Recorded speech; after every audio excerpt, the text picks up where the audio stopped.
Hello, everybody. This is Zach, host of EM Weekly. Not IM Weekly, EM Weekly.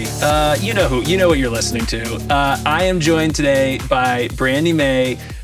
Brandy has a very interesting background, emergency manager to lawyer. And the reason she made that transition is primarily what we're going to talk about today.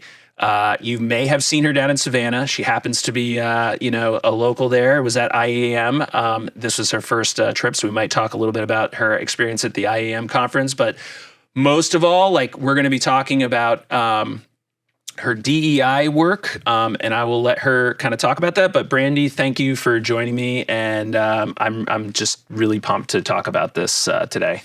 Zach, I'm glad to be here. Thanks for asking.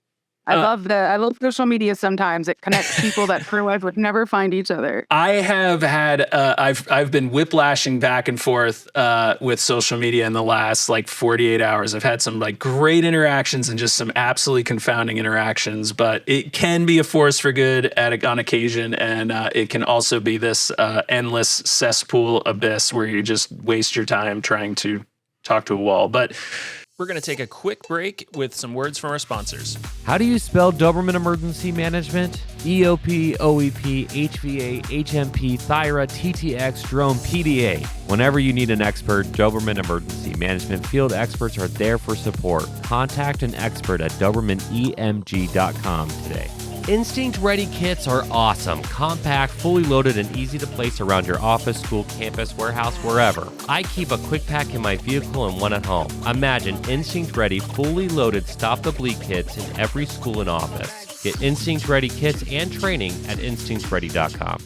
In this sense, it actually went really, really well. And the reason, so I actually think we've been connected through LinkedIn for quite a while, because I've seen a lot of your posts. I like to keep my network pretty broad, especially because there's a lot of different aspects of emergency management that we as emergency managers can lose sight of. It's sometimes hard to see the forest through the trees. So having that broad network and lots of experience, you come across stuff. And the conversations that I think I came across recently that sort of spurred conversation was specifically around DEI. And this is, if you want to sort of just define that, and then we can talk about why you can define it so well, what your background is. But what is DEI? DEI, at its very definition, is diversity, equity, and inclusion. That's the definition, is those three things.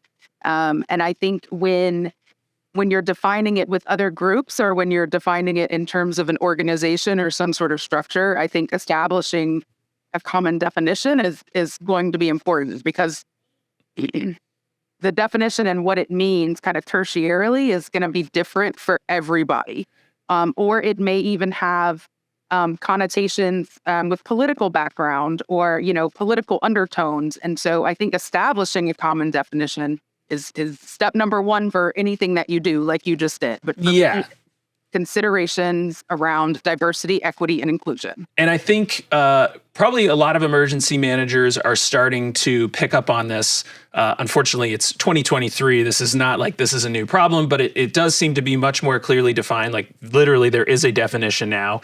And in fact, I hadn't known it. I hadn't known DEI as a sort of subject specifically until probably the last year. It's sort of really specifically has started to pop up in conversations that I've had with other emergency managers. And that's not to say that the sort of tenets of it have not existed for a long time, but it's always been a secondary conversation, right? You're talking about evacuation, you're talking about mass notification, you're talking about planning for vulnerable populations. And it's always kind of only come up in access and functional needs until the last few years, really is where I've seen the chatter kind of come out of the access and functional needs annexes and into the other parts of emergency management. Which is almost, I mean, it's not almost, it's kind of disturbing that it's we're going to annex this as a special problem that we will address when we can. It's never sort of the forefront. And before we started recording, the conversation that we were having is just as emergency managers, I think a lot of us were aware that we had responsibilities. I don't think most people know they have a huge amount of legal responsibility, and there's a lot of liability in that. Not just like we should be doing it because like it's the humanitarian thing to do. We should be caring for every single member of our community or constituency, whatever you want to call it, our area of responsibility. But even if for some reason you can't bring yourself in that altruistic approach to want to help those folks, like you have a legal responsibility to support folks who need maybe extra support, or to communicate in ways that is better understood, and all of this stuff that sort of like exists in that. That's just the functional need stuff, but understanding your populations and how people interpret information and all of this other stuff that we have to do. This is not just a nice to have and like to pat yourself on the back if you can, solve one little piece of this. This is something that in the event of an emergency, all of your community should be getting everything that they need in order to make decisions and get, be safe and everything else. And that, I believe, is sort of where you transition from your emergency manager world into your current position. And maybe you could talk about what you did and how you got to where you are today. Sure. I always tell people, if you look at my LinkedIn, it looks like a labyrinth, or game, or a mouse find the cheese game. But 25 years ago, my career started in the Army as a journalist in public affairs. After that, I did journalism, print journalism for a while, Army contractor, et cetera. And then I transitioned naturally into public relations and marketing. Yeah. That's the natural. Journalists go to PR. Yeah. And right around the kind of rise of the 24/7 news cycle and social media algorithms, I started to develop an interest and kind of a specialty in crisis PR, which is I've always had this love for when there's a crisis, like let me try to solve the puzzle. So it went into crisis PR. And then I got hired as the lead PIO for the state of Georgia's emergency management agency. That's like crisis 1000. Yeah, you guys have like a couple disasters down there every once in a while. Exactly. And to go back a little bit, I'm from deep South Louisiana, south of New Orleans. So like my whole life is like Hurricane Andrew and all of the hurricanes. And so I get hired at GEMA, and of course that's, again, crisis comms 10,000, but I really started to love emergency management, not just the comms, but as a whole, and the interconnectedness of it. And I'm a natural learner. I love to learn. So through that, I started taking all the classes and got certified as an emergency manager in Georgia and became a post instructor, because I'm like, oh my God, this is cool. Let me teach the world. We all go in. We were like, once you're in, like you touch the water, you're like, I can't leave. I'm in. Exactly. I'm in. But through the kind of the PR, crisis PR, ESF 15, PIO work, I noticed a recurring theme with crisis with organizations, which is when the proverbial shit, sorry, Zach, is hitting the fan. Beep. Exactly. The two people at the table with a director or, a CEO is your PR person and your lawyer. Those are the two people, because it's always those two people. And 9 times out of 10, in my experience, the lawyer is going to win. Their advice is what is going to win. And there's a few reasons for that I can speculate, but legal and law seems to be scarier. And legal and law, you can put usually kind of a cap on dollar figure amount.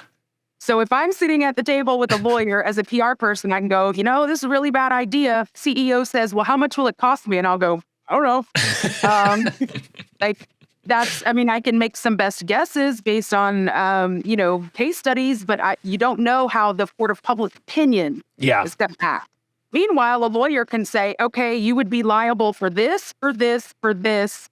And, in this state and in this, it might cost you $1 million. I'm just making. Sure, yeah. So it just made it really hard to have the leverage to, mediate and handle those conversations. And to be able to come at the situation with some tangibles so that directors and agency leaders could make informed decisions that weren't guided by fear or numbers. And so I was like, what do lawyers have that I don't have? I don't know. Let me go find out.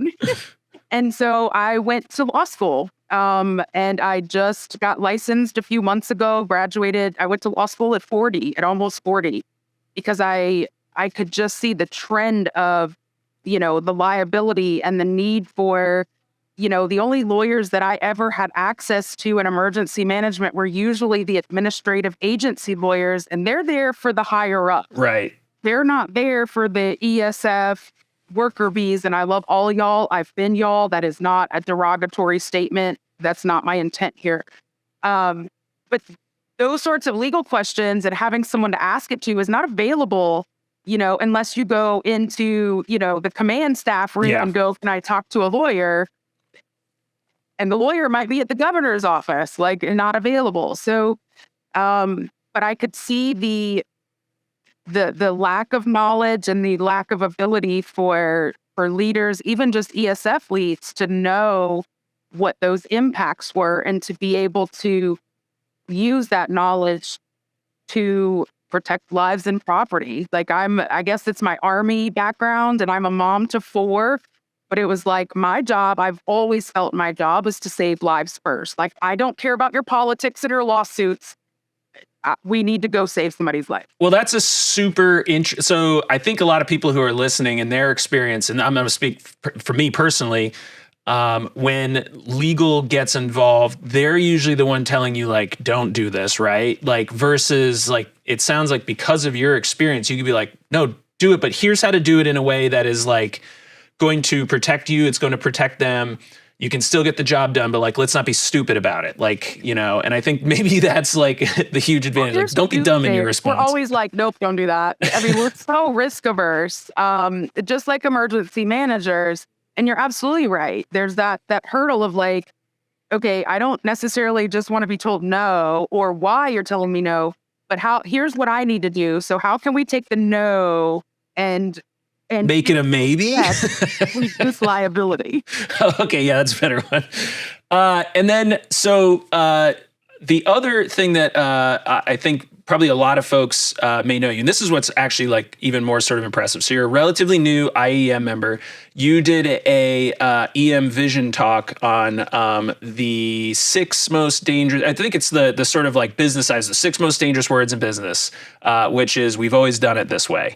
And I was, it's funny because I did not go this year. This is, like, the year I really wanted to go, but there was, like, too much going on. So my boss, John, went, and that was actually his first time. But your talk was one of the ones that I was actually really interested in seeing, because I want to burn the whole system down. Like, I want to, like, try to start over, because I felt like coming up in this world, it's so sort of, like, the old culture and structures is so embedded that it's, like, really hard sometimes to feel like you can move the needle in a positive way.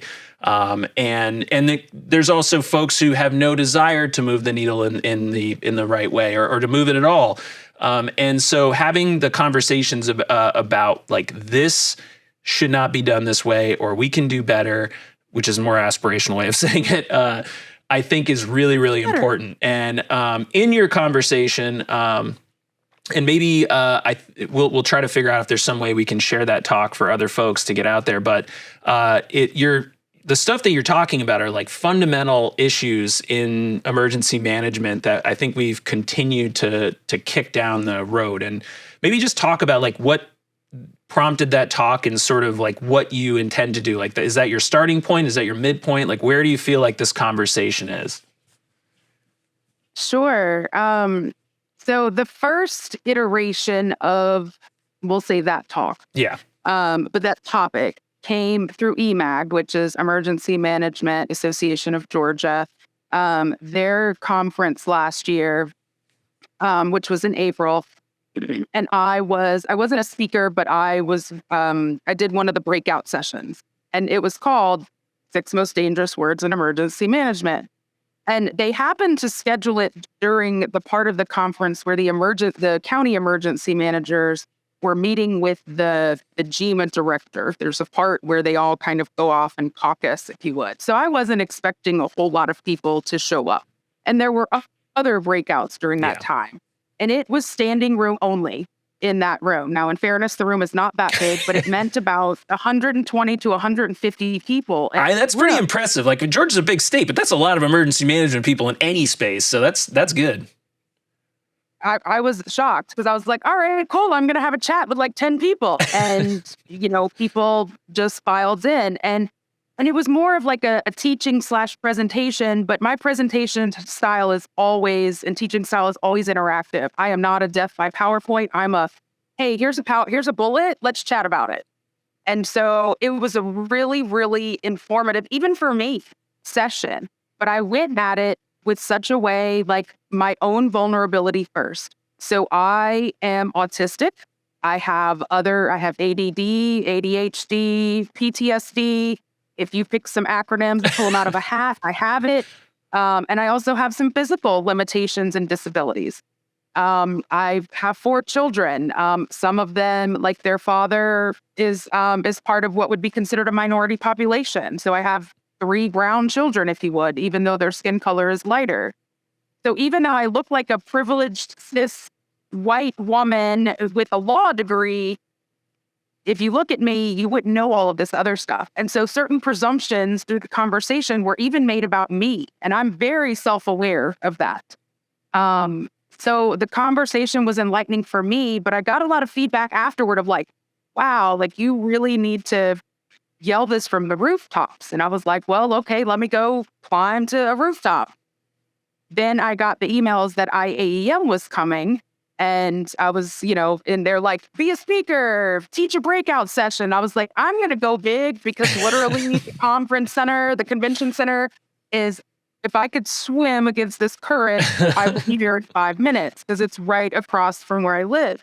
So I was like, I'm going to go big. Let me see if I can turn this topic into an EM Vision talk that would, check their boxes for, whatever they were looking for. And surprisingly, I was selected as one of the, I think, 5 or 6 of us. And so I turned it into, a 7-minute talk, like a TED Talk style presentation. And just kind of conveyed the message, but put myself at the forefront. Like, would y'all guess that I'm autistic? No. Would you guess that I'm disabled? Also no. Would you guess that I have any idea about what it's like and I am absolutely white, and my children are, mixed between myself and their father, but would you, the inherent biases that exist with people, and that's not to say there's anything wrong with people, this is cultural, is nobody would have guessed any of that. And so I think the topic and the conversation mixed with they had to face their own inherent biases, listening to me say it, I think really resonated. I think one of the biggest challenges in this conversation is that people have to admit that they are that they can't understand other folks' perspectives, that they may have bad sort of perspectives. Like, I mean, there's some people who just have like, they're wrong. Like they just have like truly prejudice and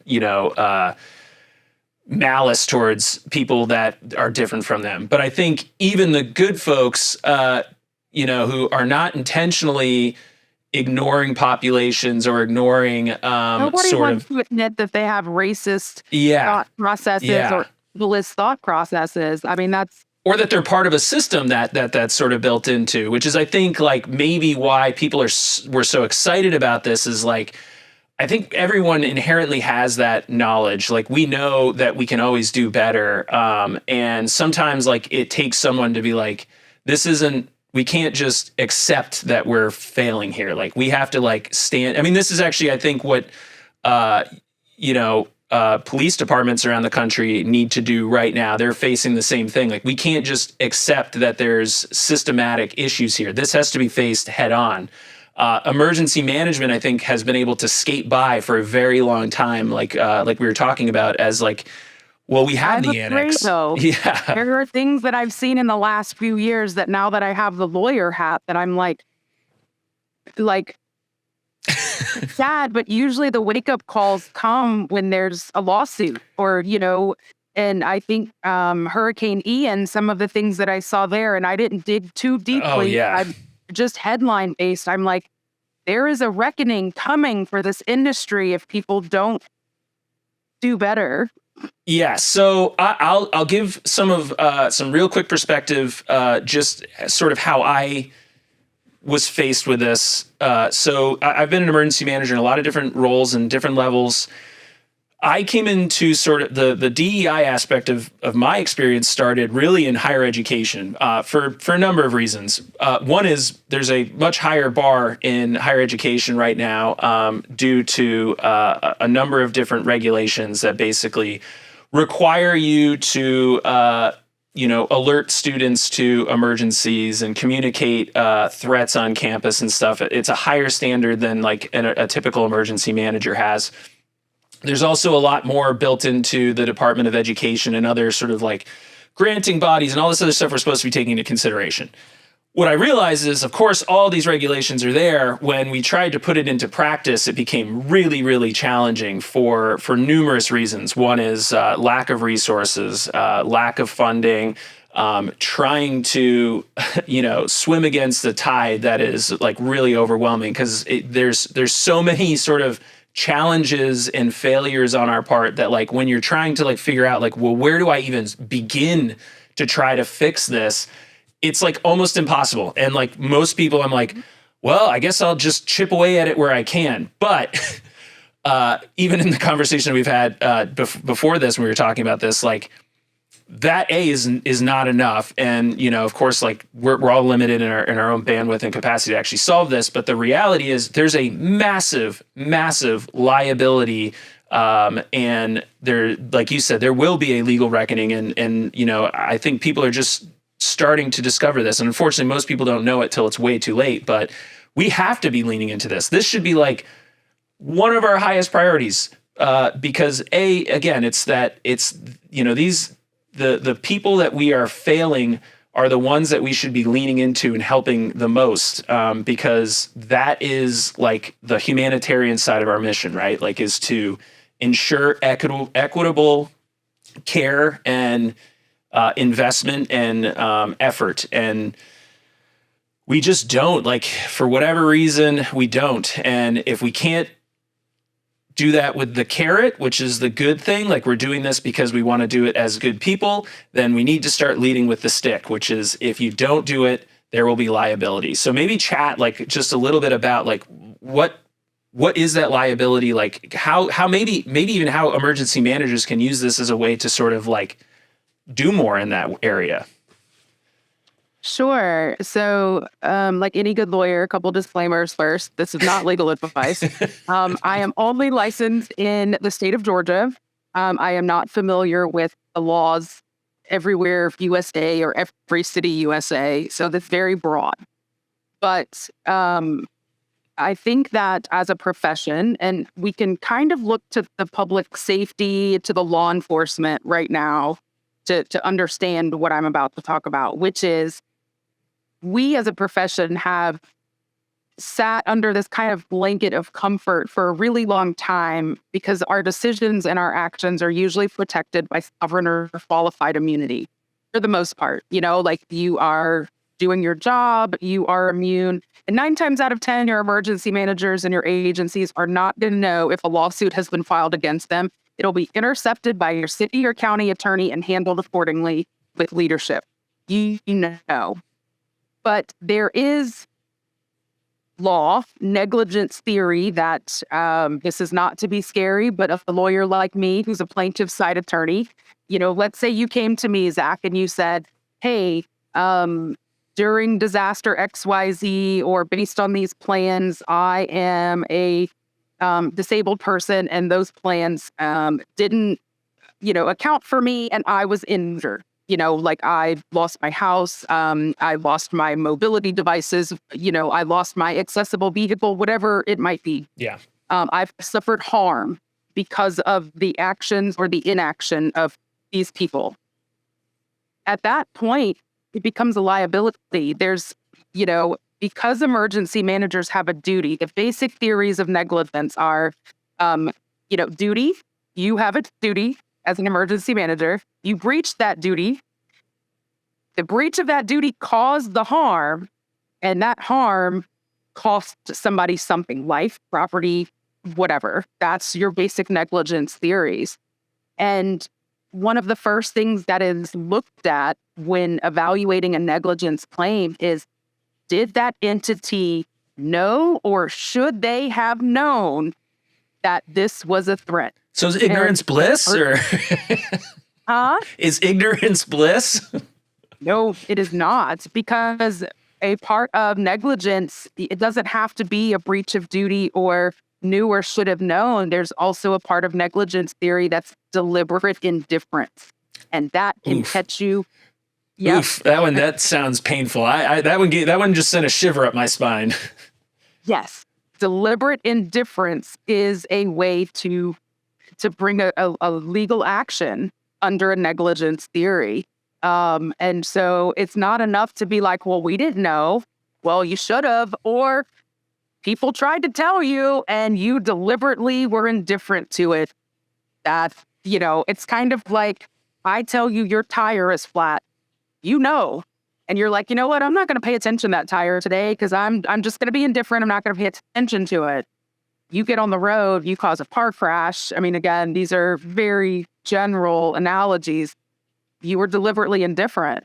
It didn't matter, if you didn't know that it also affected the rim. You were deliberately indifferent to the thing. Yeah. And so I think this also sort of inherently leads to a conversation about the population of emergency managers as well. So when we're talking about diversity, equality, inclusion, and just having this equitable sort of workforce, for a long time, there's you can go to any conference and look around the room, and it's largely white dudes. So when we're trying to sort of probably over the age of 50. Probably, yeah, because a lot of it I used to joke when I first started doing emergency management. I was in college, and I remember everything I went to, I was like, this is a retirement home for fire chiefs, police chiefs, and military officers. And I've learned a lot. There's plenty of really, really great folks, but the reality is, like, by sort of either not making it a career where folks feel they have a voice or a place there, or actively trying to prevent that diversification of ideas, perspectives, abilities, knowledge, experience. I think a lot of people think that, like, when you're talking about this stuff, that it's like, we have to do this because it's like a political thing, or it's some sort of like cultural thing, which of course it is to a degree, in some sense, but diversity, especially when you're dealing with problems, having a diversity of perspectives and a diversity of ideas and knowledge actually helps you solve problems much better. For someone who is not solve all the other problems that seem insurmountable. Yes. You just have diversity of thought in the upper ranks or any ranks. Yeah, exactly. And so for me to try to, I can sort of, because I feel like it's something I care about and I'm passionate about, I'm gonna do all the effort that I can to be a leader in DEI, but to have folks who also experience it and know it and can maybe, say, like, well, listen, like, you're looking at this through your lens. You're not, there's basically two ways I can look at it: through my personal experience or through the legal framework. And neither of those things is actually probably going to, like, move make it that much progress. Whereas, like, someone who experiences it daily can say, like, well, this is a solution, but here's a better solution, or here is something, like, maybe you haven't thought about. And honestly, I think a lot of it is, like, people are kind of scared to sort of, like, just bring folks in that. I'm sorry, I didn't mean to cut you off. No, of course, please do. Because they're scared of the legal ramifications. If they admit to this, they are afraid that they're admitting to liability, and they don't, and so it keeps everybody kind of in their box. Yeah. And so I apologize, I cut you off. No. I was probably just going to ramble on anyways. Yeah, no, I think where I was going was probably just putting myself back into the box. I guess so. Maybe the next conversation is then like where like how do we start? Because as much as I think we feel like there is progress and there's some awesome people working through this, and yourself included, obviously, like you're getting out there and you're communicating about that, like IEM and in Georgia, and that's one part of the world. Like this has to be done everywhere. Where like for folks that don't have access to individuals who can help them, where do they even start? I think that's like part of the problem is it just feels like, where do I even begin to chip away at this? So my recommendation is always, let's say, today's Friday. Monday morning, you get to your office as an emergency manager or working in emergency management, and whatever comes across your email or on your desk.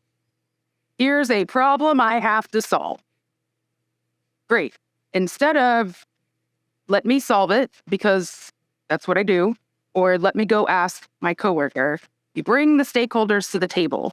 You say, okay, I have X problem to solve. Let me bring our marginalized communities to the table. Let me bring our deaf and hard of hearing communities to the table. Let me bring our elderly populations to the table. Let me bring our neurodivergent populations to the table. And let me bring, the subject matter experts on this topic, this emergency management topic to the table. And we all come to the table and we go, all right, we are solving for X together. That bringing the stakeholders to the table, bringing the people that have lived this experience to the table. Because you trying to solve X on a Monday morning, you're going to go with the quickest, and this is human nature and also the nature of working in crisis, you're going to go with the quickest, most efficient based on your background. That's how you're going to solve it, and That is not a problem. But it's kind of like, I'm about to age myself here, the old school game of whack-a-mole. Yeah. Which is, cool, you solved the problem, but because you don't know what you don't know, you might have created 10 more. Yeah, it is one of those things where, like as you start to pull apart the problem, it's like cockroaches, right? Like you're like all this stuff that you've ignored over the time. You're like, oh my gosh, they're just everywhere. Like and that's where I think like a lot of people are like, you know what? We'll just keep the lights off. We won't even look, and we'll just we'll hope that everything is fine. And I think again, like there's like a sort of a fear of also being revealed as not trying or just the embarrassment of failure that a lot of folks also choose not to solve this. And I think in my personal experience, and I think in talking with other folks like you and other emergency managers, like when you bring in that, you include all those folks, like there's ownership of that problem in a way that would not exist in just trying to solve it yourself. And it becomes actually really, I don't know if this is the right term. It's like fun to work on it because you have like so many people like sort of like leaning into this that it's like, oh my gosh, like we have a community now. Like this is like this is not my problem anymore. This is like, we're going to work through this, and it can be really interesting. And in fact, like even if you're one of those people who's like, I'm a tech geek, like I want to learn about new technology. There's a lot of really new technologies that are helping in this area. Yeah, come on in. Yeah. So like just if you're like an IT person, like that's the area that I'm super comfortable in. I just want to like play with radios and all this stuff. Well, guess what? There is a role for you at the table in this as well. Like, and in fact, like that is, I think, what we all sort of enjoy in the job. Like when the EOC is churning and that machine's humming, like we're all like that hive mind. It can be really, really fun to solve problems, but for some reason, we've just not done that for this. So I think having that perspective of like, well, it's not you alone. Like you can bring in all these other folks. I think that's just that's awesome. Like it gets me fired up. And I know like, again, like this is a challenge around the country. This is a challenge around the world. So it can feel like there's no way to do it. But I think that's a great place to start, is just engage with your stakeholders, which you should be doing anyways. And we all have our planning cycles. So like just build it in the next time, even if you can't do it on Monday. Although listening to Brandy, you should probably think about maybe Monday morning, just like bring this up at your staff meetings and everything else. Like, what are we doing? But if nothing else, start to build this into your planning and exercise and training cycles.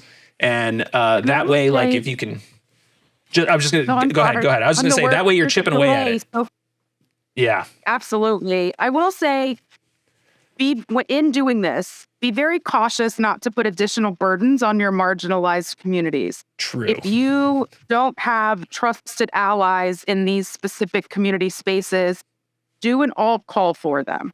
Go to a local community organization that their entire, specialization might be, let's say, an older population or, a neurodivergent population, and express to them what you are trying to do and ask if they know of anyone in that community that would be willing to offer it.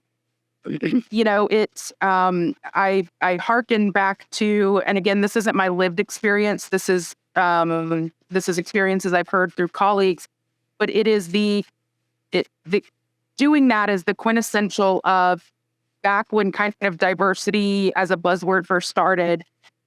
As white people, us trying to figure it out, we would first go to our Black or brown friends and go, can you explain this to me? And that was putting the burden on them. Try not to do that unless you know they are a trusted ally and that they have the bandwidth to give it. Because living as a marginalized person in a systemic issued culture, we're tired sometimes. Yeah. I want to help, but we're tired. Well, and I think that that is, I think one of the challenge, again, like I'm not trying to sort of bring this back into law enforcement and stuff, but like that is like, a lot of the solutions are like, well, why doesn't this population do X? And, why it's like saying like poor people, why don't you just fix poverty? Like, like why don't it's practically right. It's like, well, there's, of course, Katrina was like a slap in the face for a lot of us, like, oh, duh, like mass evacuation only works if you have a means to evacuate, whether it's physical or a car. It's such a complex and sort of complicated problem to solve. And there's so many like societal culture and political, tentacles that are wrapped around this that, but what we're ultimately trying to say is like, you can't use that as an excuse to not do something. So I like the idea of like, find the folks that are already involved in this. And of course there's community action groups. There's a lot of nonprofits. Your VOAD probably has a fairly good representation of this. Churches, mental health organizations, if you have your county health, your county mental health, or whatever sort of like, agency supports those folks, the social services. There's plenty of like intermediaries that can at least start the conversation and then find people within sort of their organization or within their population that they could bring who are passionate about this.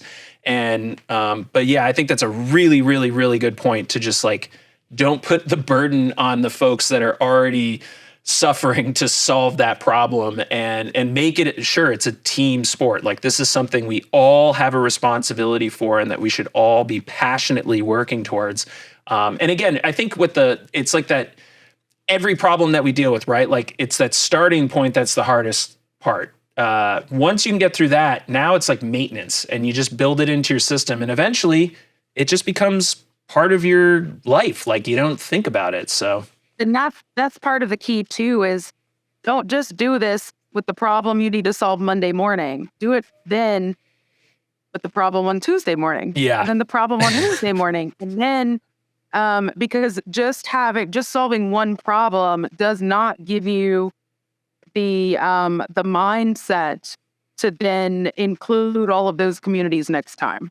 Like it takes, kind of a full involvement with those communities before ever trusting yourself to answer or to speak for them. Yeah. And so it's just kind of building that habit to include them. And in fairness, when they are first approached, and I'm speaking broadly and collectively, They may have some desire they may not have the bandwidth. They may be like, you've never talked to me before. Why should I talk to you now? EM are going to be met with resistance, but rightfully so, because nobody's paid any attention to them before. So there's a lack of trust. And emergency management is also lumped in with public safety, which has a lot of issues within its ranks right now. So I say all that to say, don't expect everybody to be like, yes, I'd love to help. But it doesn't mean to not ask a second time, a third time. Like, kind of like I'm an introvert. I don't like to go out too often, but I still like to be invited. And eventually I'll show up. So it's, just even if there is trepidation or hesitation in the beginning, don't take that personally. And don't let that stop you from still trying to include them next time. That's awesome. I think we should stop there because I've got, we're definitely going to have this. There's so many more conversations. Actually, we're trying to add more podcasts to our network. And I think that this is you did a great job in sort of explaining this in ways. This is again, I know who I am. I know sort of my lived experiences and my lenses and my biases. So hearing all of these, every time I have these conversations with people, I'm always learning. I'm always fascinated, and it always charges me up to do better. And so I think the idea of just starting that conversation with your communities, with the people that live around you, with you, is such a good place to start, because I think once you start to understand who you are in this picture and how they have all been perceived and sort of managed, and I mean that in like the negative connotation, we've managed this problem, we have not included them in the problem, will open up a lot of our eyes and make us all much, much better at our jobs. So, Brandy, I can't thank you enough. This was an awesome conversation. I'm 100% going to have you back on. And honestly, like I said, I think maybe you should have your own podcast because you're very good at this and lawyers like to talk. This is like a nice little avenue where you can do this. And no, Zach, I have to talk offline because I have on my 2023 list of goals is to seriously consider a podcast, but I'm so much better on the fly, like doing content and calendars. Remember, I've done PR and marketing. Yeah. So I'm like, I really don't want to necessarily go back down that road.